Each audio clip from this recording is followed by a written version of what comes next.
Full ಬಿಸಿಲು. Sun kiss ನೋಡಿ, sun kiss ಜೊತೆ ಸ್ವೆಟ್ ಸ್ವೆಟ್ ಸ್ವೆಟ್.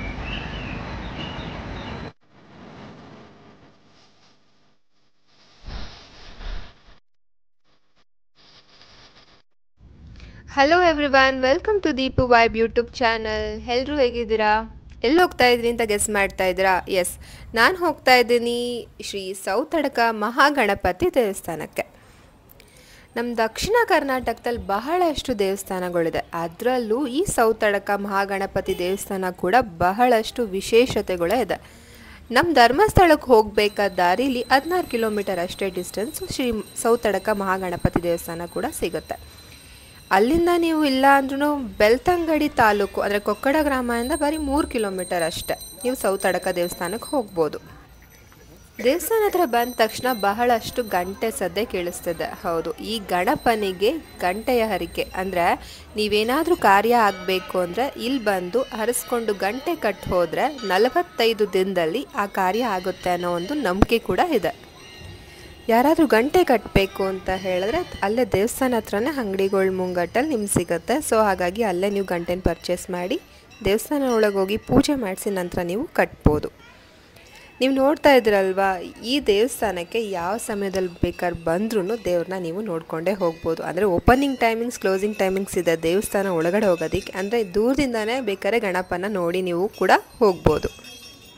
ಸೌತಡಕ ಗಣಪತಿ ದೇವಸ್ಥಾನ ವಿಶೇಷತೆ ಇನ್ನೊಂದೇನು ಅಂದರೆ ಇಲ್ಲಿ ಗರ್ಭಗುಡಿನೇ ಇರೋಲ್ಲ. ಅಂದರೆ ಓಪನ್ ಸ್ಪೇಸ್. ದೇವ್ರು ಹೇಗಿದ್ದಾನೆ ಅಂದರೆ ಫುಲ್ಲು ಗಿಡ ಮರದ ಸುತ್ತ ಒಂದು ದೊಡ್ಡ ಹಚ್ಚ ಹಸಿರಿನ ಮಧ್ಯ ಇರುವಂಥ ದೇವಸ್ಥಾನ. ಅಂದರೆ ಗರ್ಭಗುಡಿನೇ ಇಲ್ಲದೆ ಇರೋವಂಥ ಏಕೈಕ ಗಣಪತಿ ದೇವಸ್ಥಾನ ಅಂದರೆ ಈ ಸೌತಡಕ ಮಹಾಗಣಪತಿ ದೇವಸ್ಥಾನ. ಸೌತಡಕ ಗಣಪತಿಗೆ ಏಕೆ ಸೌತಡಕ ಅಂತ ಹೆಸರು ಬಂತು ಅಂದರೆ ಮುಂಚೆ ಈ ಗಣಪನಿಗೆ ಸೌತೆಕಾಯಿ ನೈವೇದ್ಯವಾಗಿ ಇಡ್ತಿದ್ರಂತೆ. ಸೊ ಹಾಗಾಗಿ ಡೈಲಿ ಒಂದೊಂದು ಸೌತೆಕಾಯಿ ಇಟ್ಟು ಪೂಜೆ ಮಾಡಿ ನೈವೇದ್ಯನ ಕೊಡ್ತಿದ್ರಂತೆ. ಸೊ ಹಾಗಾಗಿ ಅವಾಗಿಂದನೇ ಸೌತಡಕ ಗಣಪತಿ ಅಂತ ಹೆಸರು ಹೇಳ್ತಾರೆ.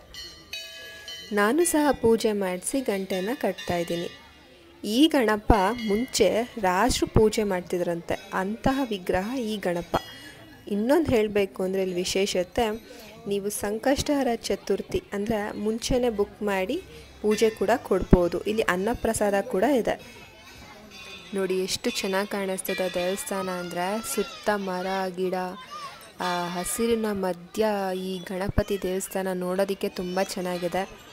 ಯಾರೆಲ್ಲ ಧರ್ಮಸ್ಥಳ ರೌಂಡ್ ಟ್ರಿಪ್ ಹಾಕಿದಾಗ ಸೌತಡಕ ಗಣಪತಿ ದೇವಸ್ಥಾನ ಕೂಡ ನಿಮ್ಮ ಲಿಸ್ಟಲ್ಲಿ, ಯಾಕಂದರೆ ಅಷ್ಟು ಚೆನ್ನಾಗಿದೆ. ಒಳ್ಳೆ ಒಂದು ದೇವಸ್ಥಾನ ವಿಸಿಟ್ ಕೂಡ ನೀವು ಮಾಡ್ಬೋದು. ಫೈನಲಿ ನಾನು ಬಿಡ್ತಾನೇ ಇಲ್ಲ, ಲಾಸ್ಟ್ ಗಂಟವರೆಗೂ ಕಟ್ತಾನೇ ಇದ್ದೆ. ಸೊ ಹಾಗಾಗಿ ನೋಡ್ಬೋದು, ನೋಡಿ ಕಟ್ತಾನೇ ಇದ್ದೀನಿ. ಸೊ ವಿಶ್ ಏನು ಅಂದರೆ ಇಷ್ಟ, ಎಲ್ಲರಿಗೂ ಒಳ್ಳೇದು ಮಾಡು ಅಷ್ಟು. ಇದು ಬಿಟ್ಟರೆ ಇನ್ನೇನು ಕೇಳೋ ಅಂಥದ್ದಿಲ್ಲ ಗಣಪನಿಗೆ. ಸೊ ಹಾಗಾಗಿ ಇಲ್ಲೆಲ್ಲ ಆದಮೇಲೆ ಇನ್ನೊಂದು ವಿಶೇಷತೆ ಏನು ಈ ದೇವಸ್ಥಾನದಲ್ಲಿ ಅಂದರೆ ಪ್ರಸಾದಕ್ಕಂತ ಬಂದರೆ ನನಗಿಷ್ಟವಾದಂಥ ಪ್ರಸಾದ ಅಂದರೆ ಅವಲಕ್ಕಿಲಿ ಎಷ್ಟು ಚೆನ್ನಾಗಿ ಇಲ್ಲಿ ಪ್ರಸಾದ ಮಾಡ್ತಾರೆ ಅಂತ ಹೇಳಿದ್ರೆ, ಸಾಲಾಗಿ ಇಟ್ಟು ಪೂಜೆ ಮಾಡಿರೋಂಥ ಪ್ರಸಾದನೇ ನಮಗೂ ಸಹ ಕೊಡ್ತಾರೆ. ಸೊ ಹಾಗಾಗಿ ಮುಂಚೆನೇ ನೀವು ಹೋಗಿ ಟೋಕನ್ ಮಾಡಿಸ್ಬೇಕು. ಟೋಕನ್ ಮಾಡಿಸಿ ತೊಗೊಂಡು ಬಂದು ಇಲ್ಲಿ ಕೊಟ್ಟರೆ 60 ರೂಪಾಯಿ ಅವಲಕ್ಕಿ ಪ್ರಸಾದ. ಸೊ ಹಾಗಾಗಿ ಇಲ್ಲಿ ಹೋಗಿ ಟೋಕನ್ ಮಾಡಿಸಿ ಪುನಃ ಅಲ್ಲಿ ಹೋಗಿ ಕೊಟ್ಟರೆ ಎಕ್ಸ್ಟ್ರಾ ಏನಾದರೂ ಲಾಡು ಬೇಕಂದರೆ ಅದು ಕೂಡ ನೀವು ಪ್ರಸಾದನ ಮಾಡಿಸ್ಕೊಂಡು ತೊಗೊಂಡು ಹೋಗ್ಬೋದು. ಪೂಜೆಗಿಟ್ಟಿರೋ ಅಂಥ ಒಂದು ಪ್ರಸಾದನೇ ನಮಗೆ ಕೊಡ್ತಾರೆ, ಅದನ್ನ ಮನೆಗೆ ತೊಗೊಳ್ಬೋದು.